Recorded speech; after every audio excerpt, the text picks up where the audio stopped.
खट्टा खाने वाली चुड़ैल। रात को अचानक राधिका मौसी को किचन से कुछ गिरने की आवाज आई। उन्होंने बाहर निकल के देखा तो किचन में उन्हें कोई सफेद साड़ी में दिखा। वो चीख पड़ी, हे भगवान, आलतू जलाल तू आई भला को टाल तू, आलतू जलाल तू आई भला को टाल तू। राधिका मौसी को चीखते सुनकर श्रवण बाहर आता है भागते हुए। अरे माँ, क्या हुआ? क्या देख लिया? दादी माँ आ गई क्या सपने में? अरे बेटा, रसोड़े में देख तो कौन है? श्रवण रसोड़े में झांक कर देखता है और उसे कोई नहीं दिखता अंदर। अब रसोड़े में तो कोई नहीं है माँ। कोई सफेद साड़ी में नहीं है क्या? नहीं माँ, कोई भी नहीं है। चिल्लम चिल्ली की आवाज सुनकर काजल भी वहां आ जाती है। अब क्या हो गया माँ जी? अरे बेटा, रसोड़े में एक चुड़ैल थी सफेद साड़ी में। अरे क्या कर रही थी वो अंदर? अरे बताया नहीं, कल आएगी ना तो पूछ लूंगी। चुड़ैल जी, आपका क्या प्लान है? माँ जी, रात बहुत हो गई है, आपने कोई बुरा सपना देखा होगा, चलिए सो जाइए। राधिका मौसी सोने तो चली जाती है, पर उनको रात भर नींद ही नहीं आती। वो कुछ भी उलझुल बातें सोचने लगती है। कहीं चुड़ैल की वजह से तो घर में टेंशन नहीं हो रहा, कहीं उसी की वजह से तो वो दादी नहीं बन पा रही। सुबह जब राधिका मौसी रसोड़े में छानबीन करती है तो पाती है कि नींबू का अचार गायब है। चुड़ैल नींबू का अचार ले गई? मुझे तो ठीक नहीं लग रहा कुछ। चुड़ैल को भी पता है कि जिंदगी का असली मजा तो खट्टे में ही है। राधिका मौसी झट से श्रवण को फोन कर देती है। बेटा, मुझे समस्या समझ में आ गई है, हमें एक तांत्रिक की जरूरत है। अरे क्या बोल रही हो माँ, तांत्रिक की क्या जरूरत है? आप पूजा पाठ तो कर ही रही हो ना। आलतू जलालतू मंत्र सारे फालतू जैसे कुछ मंत्र पढ़ो, चली जाएगी अपने आप चुड़ैल। अरे नहीं बेटा, कभी चुड़ैल को कम नहीं समझते। अरे तुझे पता भी नहीं चलेगा कि कभी वो छल करके काजल की जगह घर की बहू खुद बन जाएगी। क्या माँ, कुछ भी बोल रही हो? कहाँ काजल और कहाँ चुड़ैल?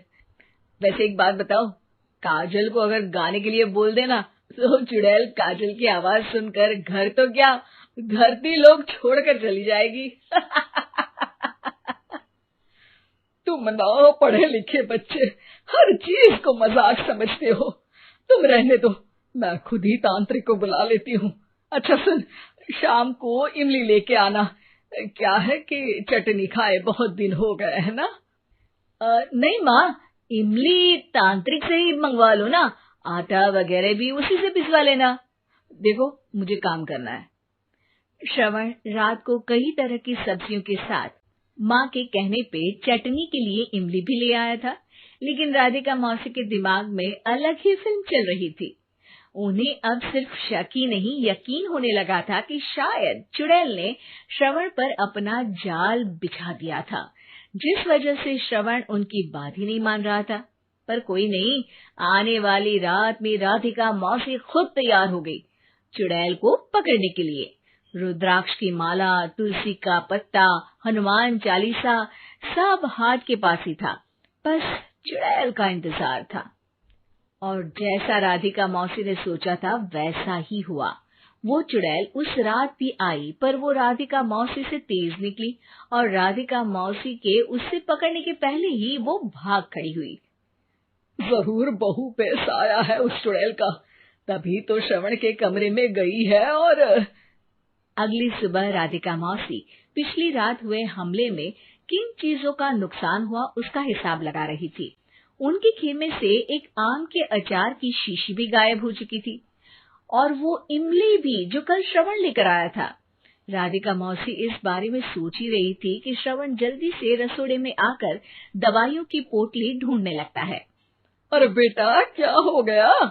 अब माँ, वो काजल की तबीयत खराब है, बहुत घबराहट हो रही है उसे। हे भगवान, मैंने पहले ही कहा था कि तांत्रिक को बुला लेते हैं, पर नहीं। अब देखो, उस चुड़ैल ने काजल को अपने वश में करना शुरू भी कर दिया है। हालांकि श्रवण भूतों में विश्वास नहीं करता था, पर अब वो भी डर जाता है और राजी हो जाता है एक तांत्रिक को बुलाने के लिए। कुछ ही घंटों में तांत्रिक आ जाते हैं और राधिका मौसी तांत्रिक जी को सब बता देती है। घोर संकट, घनघोर संकट, चुड़ैल को मारू जोर चाकट, ओम भट स्वाहा खटखा के आहा। अरे ये क्या मंत्र है? मेरे खुद के ओरिजिनल मंत्र है, कल रात को ही लिखे हैं, अच्छे लगे तो दाद चाहूंगा। एक और मंत्र सुनो, अर्ज किया है आब्राकडाब्रा, दिल्ली बम्बई आगरा, चंदा मामा सोवरले सुरन मामू जारा। ये मंत्र है? अरे कोई 40 वालीसा पढ़ो ना। वक्त कम है, 40 नहीं पड़ेंगे, 20-25 में काम चलाना पड़ेगा। अलग निरंजन जाके लंदन, मुफ्त का मंजान घिस मेरे नंदन। अरे जल्दी करो तांत्रिक जी, जल्दी करो।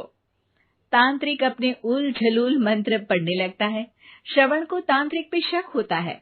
वो अपने एक डॉक्टर दोस्त को कॉल कर देता है ताकि कोई अनहोनी हो तो इमरजेंसी में चीजें मैनेज हो जाए। तांत्रिक धुनी रमाता है, जिसकी वजह से कमरे में काफी धुआं हो जाता है और जिसकी वजह से बहू की घबराहट बढ़ जाती है। अब भागेगी चुड़ैल। हाँ। बहू खांसते हुए धुएं से बचने के लिए बाहर चली जाती है। अरे भाग रही है, भाग रही है। पीछे पीछे श्रवण भी जाता है। बहू एक सोफे पर बैठ जाती है। तभी डॉक्टर दोस्त आ जाते हैं और श्रवण को पानी लाने के लिए कहते हैं। थोड़े चेकअप के बाद डॉक्टर कहते हैं, मेरे हिसाब से जाप का काम पूरा हो गया है। क्या मतलब? अरे कुछ भी नहीं माँ, कोई चुड़ैल नहीं है, खुशखबरी है, अब दादी बनने वाली है। मगर वो सब अचार के डब्बे। श्रवण दोनों अचार के डब्बे अपनी माँ को दिखाता है, जो कि उनके बिस्तर के नीचे छुपे हुए थे। आपने सही बोला था माँ, वो चुड़ैल काजल ही थी जो खट्टा खा रही थी। हमें कल ही पता चला, पर हमने आपको ये तांत्रिक वाला काम करने दिया ताकि आपको भरोसा हो जाए कि भूत वगैरह कुछ होता ही नहीं। अच्छा अच्छा, ये तो बड़ी खुशी की बात है, पर बेटा मुझे एक झाड़ू तो ला दे। क्यों माँ? ये तांत्रिक का भूत उतारती हूँ मैं।